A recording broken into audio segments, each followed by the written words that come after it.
of history in this church. Beautiful building. I'm so thankful they're going to restore it.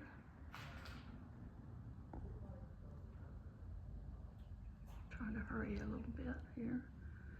I'm not going too fast. Look at these seats. Can you imagine sitting on those?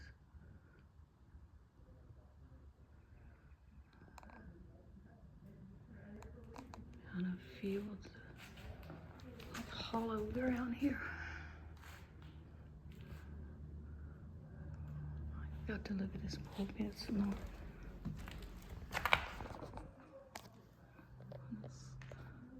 So beautiful. I think I'll go out.